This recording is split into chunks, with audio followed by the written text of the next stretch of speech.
안녕하세요. 동포세계 김용필입니다. 오늘은 2월 21일 월요일입니다. 어제 이 북경 동계올림픽이 막을 내렸습니다. 오늘 아침 한겨레 신문을 보니까요, 환호, 감격, 아쉬움, 또 겹시름 달래준 눈물의 올림픽 막을 내렸다, 이렇게 제목으로 이 기사를 냈습니다. 이 코로나19 위기 속에서 열린 동계올림픽, 이제 끝났으니까요, 중국에서도 이제 새로운 분위기가 전개되지 않을까 또 기대를 해보게 됩니다. 저는 지난 토요일, 일요일 이 주말 동안 지난 1월 22일이죠. 한중 상강 포럼이 개최한 한중 수교 30주년 기념 회고와 미래 전망에서 이런 주제로 이 전문가 초청 간담회를 개최를 했습니다. 보니까 한 경제, 또 정치, 사회, 언론, 또 문화, 한 10개 정도의 분야가 되는데요. 이 각 분야별로 정리를 해서 이 기사도 쓰고, 그리고 또 영상 편집을 해서 다시 또 유튜브에 올려드리기도 했습니다. 정리를 하면서 좀 느낀 점이 있었습니다. 이 각 분야별 이 발표자들이 공통적으로 하는 말이요, 이 한중 관계에 있어서 또 30주년을 맞이하면서 아주 우려하는 게 이 한중 양 국민의 이 혐중, 혐한 이런 현상이 더 커졌다는 것입니다. 그리고 이 문제를 어떻게 풀어갈 것이냐, 특히 이 젊은 세대들일수록 더 그렇다는 그런 지적들 이렇게 나오고 있었습니다.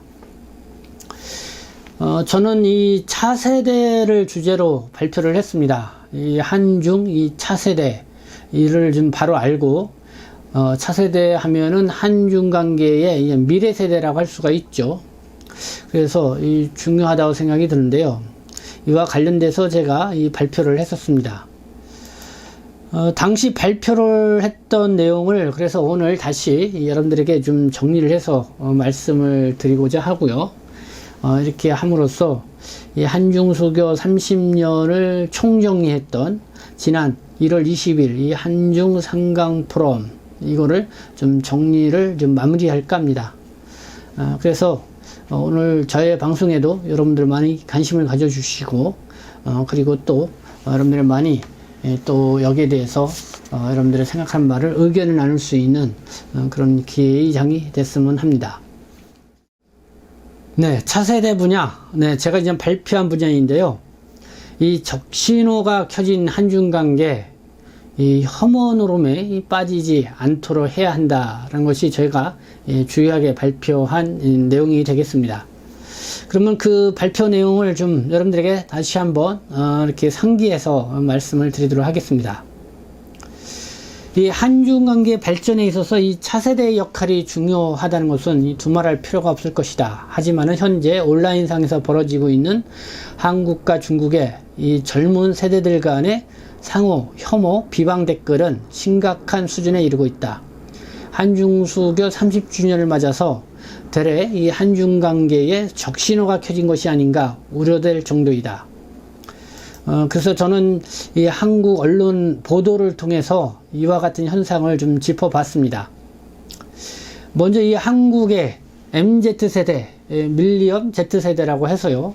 그래서 20, 30 세대를 좀 주요하게 얘기를 하는데요. 이 여론조사 결과를 여러분들에게 말씀을 드리겠습니다.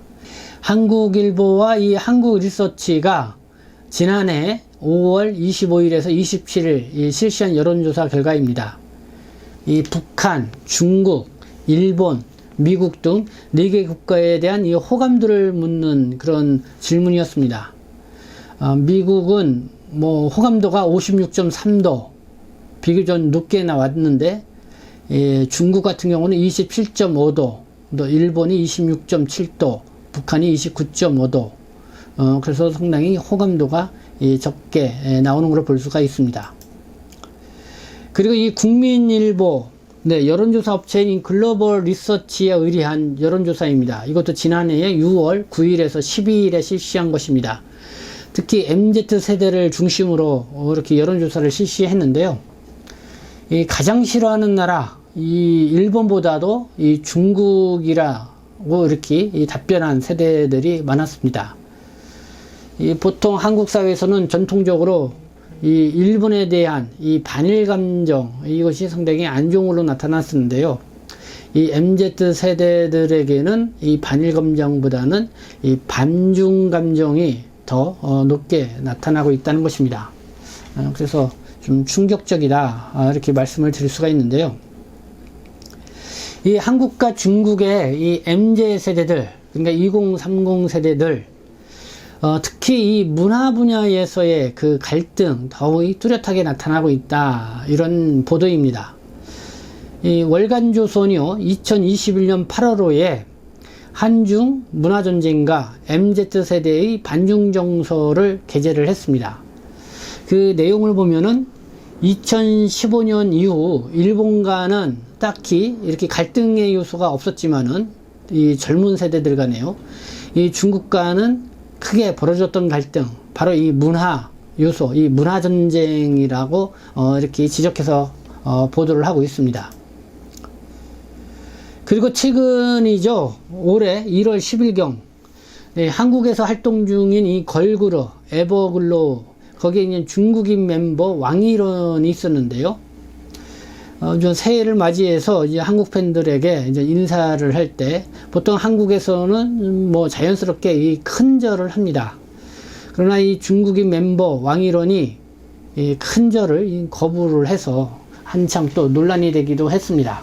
이 논란을 일으킨 곳은 국내 팬들이 아니라 이 중국에서 이 왕일원이 큰절을 거부하는 이런 장면을 보고요.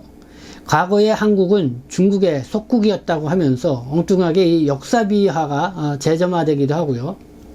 그리고 저 중국 관영 매체들은 이 과거 한국에서 활동하면서 이 큰절을 거부했던 이 다수의 이 중국인 아이돌 멤버 이 사례까지 들먹이면서 이 갈등을 부추기는 그런 현상이 있었습니다.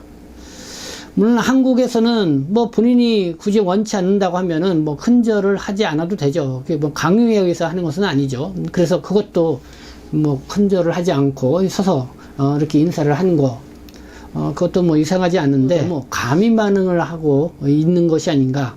그래서 오히려 이 한중 간의 이 갈등을 부추기는 그런 일을 하고 있다, 이런 생각이 들었습니다. 그러면 이 중국의 MZ 세대들은 어떨까?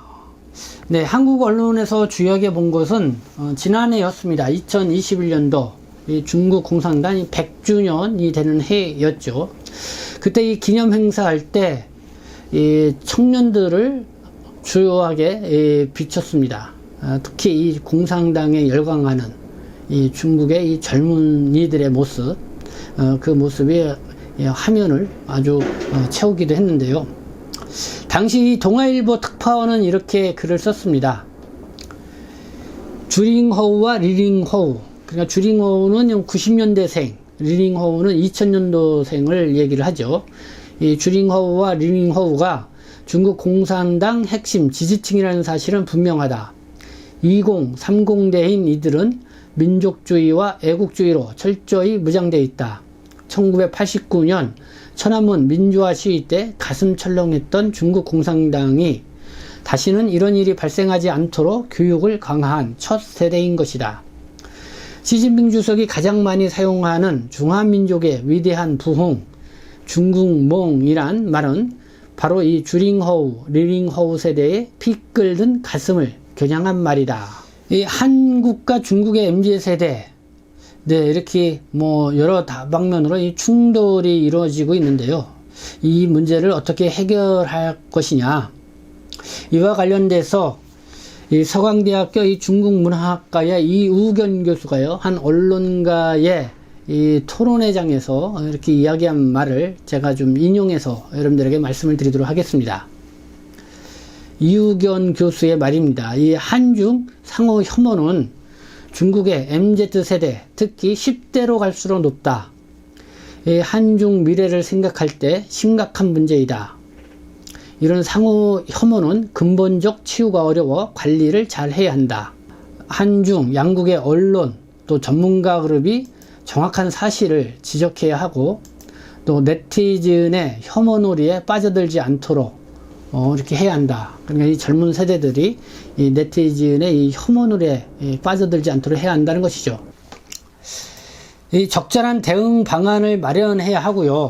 또 한중 간의 우호적인 또 여러 유학생 그룹이 있습니다. 뭐 한국에도 중국인 유학생이 한 6만 명 이상이 되고, 또 중국에 가 있는 한국인 유학생들 한 6만 명 이상이 됩니다. 어느 나라보다도 이 유학생 교류가 활발한 그런 양국이라고 볼 수가 있는데요. 어떻게 보면 이런 유학생들이 이 차세대이죠. 그래서 이런 차세대 양성, 한중 우호 관계를 이루어가는데 이 중추 세력이 될 수 있도록 우리가 더욱 관심을 갖는 것이 그냥 필요하다. 뭐 이런 주장들도 최근에 강하게 나오고 있습니다. 네, 이렇게 한중 간의 혐오 노름이 발생을 하게 되면은 그 불똥이 이 조선족 동포들에게 튀는 그런 현상이 일어나고 있습니다. 그렇기 때문에 이 중국 동포들의 입장에서는 좀 다소 억울하다 이렇게 생각할 수도 있고, 참 안타깝다 이렇게 생각할 수도 있는데요. 이와 관련돼서 국내 언론에 종종 이런 기사들도 나옵니다. 윤동주가 조선족이냐, 중국 바이두 국적 정정 1년째 거부, 또 판소리 상무놀이가 조선족 문화냐, 중국 오디션 프로의 이 동북공정, 이런 기사가 나올 때마다 이 조선족에 대한 이 혐오 댓글이 그 기사 밑에 이렇게 주렁주렁 달리는 모습을 볼 수가 있습니다.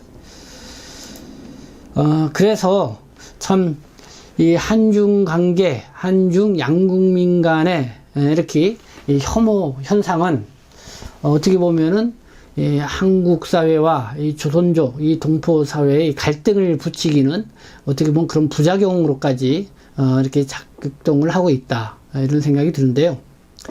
그러면서 왜 이런 안타까운 상황이 벌어지느냐? 저는 이 차세대를 또 발표를 하면서 전 결론적으로 한국 정부의 이 재동포 정책을 또 얘기하지 않을 수가 없었습니다.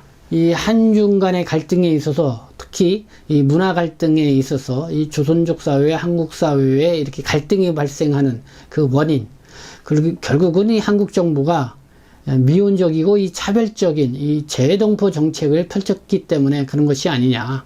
이런 재동포 정책마저도 이 차별적으로 있다 보니까 어떻게 보면은 한국에 나와 있는 이 중국 동포들에게도 이 반한 감정이 생기는 그런 역효과가 발생하고 있지 않나 하는 그런 안타까움이 있습니다.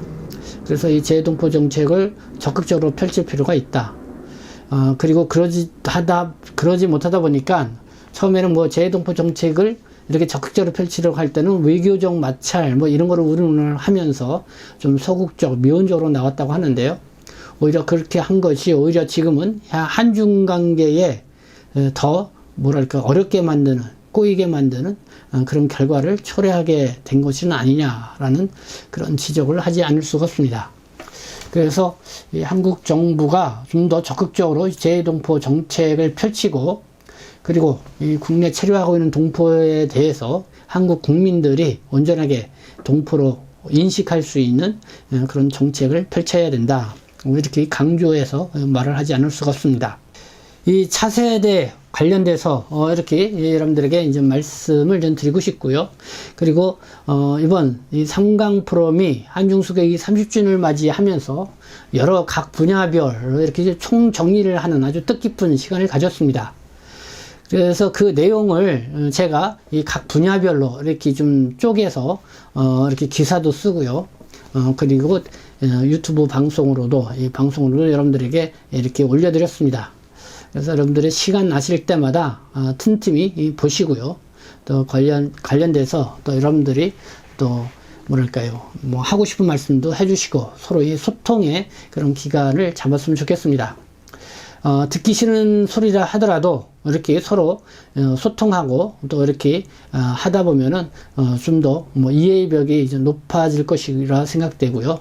지금 한참 불거지고 있는 한중 양국민 간의 이 혐오 현상도 그런 걸로 인해서 조금이나마 이렇게 좀 더 나아지는 그런 상황이 되지 않을까 이렇게 기대를 해보게 됩니다.